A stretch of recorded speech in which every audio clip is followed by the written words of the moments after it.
what anything means. Wait a minute, something's happening. Play! Now the whole field's gonna...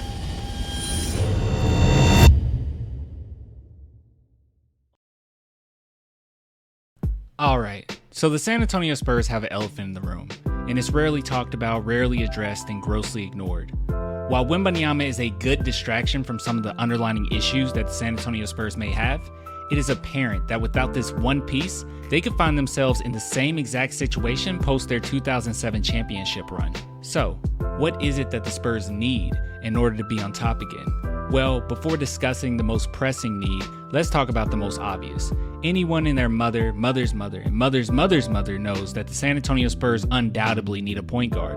While we can sit back and point fingers at guys like Jeremy Sochan and Tre Jones for not being up to par, it's a little unfair. While Pop's Sochan experiment didn't work out how the team had hoped, it's apparent through film that Sochan has managed to grow from the experience and is finding more open teammates at a higher clip. He has learned to avoid annoyingly bringing his back to the basket right after going past half court. He is more comfortable with protecting the ball and relying on his ball handling skills.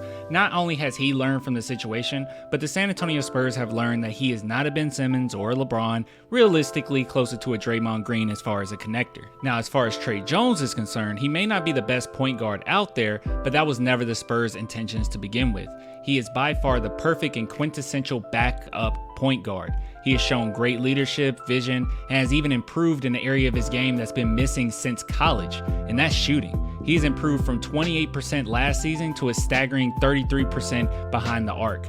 That is not something to scoff at. Now, don't get me wrong, grabbing a point guard is inevitable. You need someone who can create their own shot, run the pick and roll at an elite clip, and not leave easy baskets on the court when playing with that 12'5" extraterrestrial.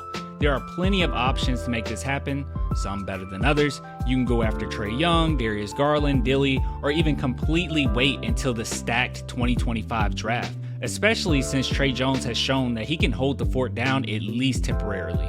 Now, for the elephant in the room that could be very detrimental if not addressed. The Spurs have struggled with this before, and I think the front office knows that without this piece, they could find themselves in the same situation they did post-2007. The Spurs need a defensive wing, and immediately. During the later years of Bruce Bowen, the Spurs found themselves in a tough situation. They were obviously good enough to make a little noise in the playoffs, but nowhere near good enough to compete with the upcoming tide that was the Miami Heat. They tried replacing Bowen. Richard Jefferson was a fine addition, but not exactly what they needed. They needed that piece to bring them over the edge, that piece that could defensively hold their own and help slow down opposing stars. And R.C. Buford in the front office found it. They knew that this piece was so important that they were willing to trade away their future point guard for a lockdown wing with raw offensive talent. In 2011, they traded away the beloved George Hill, and I mean beloved by fans and Pop alike, for Kawhi Leonard. And don't get me wrong, I know, that's ancient history at this point.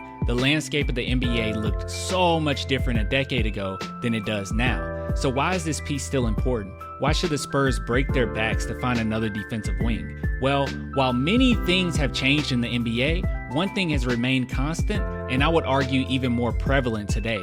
Disrupting and shrinking the floor of the current star power of the NBA is essential to a team's success. We've seen teams like the Timberwolves, Celtics, and OKC Thunder all find success through their defensive tenacity on the backs of their backcourt. It is more important now than ever that the Spurs fully lean in on their defensive identity. With having someone as special as Wembanyama on the defensive end, I can't even imagine how frustrating and suffocating it will be for opposing teams. Sochan has shown his immense versatility defensively, and Vassell and Tre Jones aren't bad defenders themselves. But having a wing that can stop modern ball handlers from attacking the gaps while also having the ability to disrupt passing lanes, all the while this freakishly tall and elite defensive player of the year candidate is lurking around, we could be looking at a defensive juggernaut out of San Antonio. And the best part of all of this is there are some options in this upcoming draft. Two that stand out are Ron Holland and Stephon Castle. Both players have insane defensive ability and would help this Spurs team day one defensively. So, what do the Spurs need?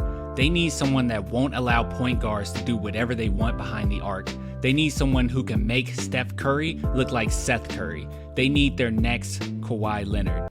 Defensively, that is. Let's not repeat the whole Uncle Dennis stuff. Please, God. All right, guys, if you like the content, please subscribe. And if you don't like the content, ironically subscribe. I appreciate all the love. I'll give it to you guys later. Till next time, peace.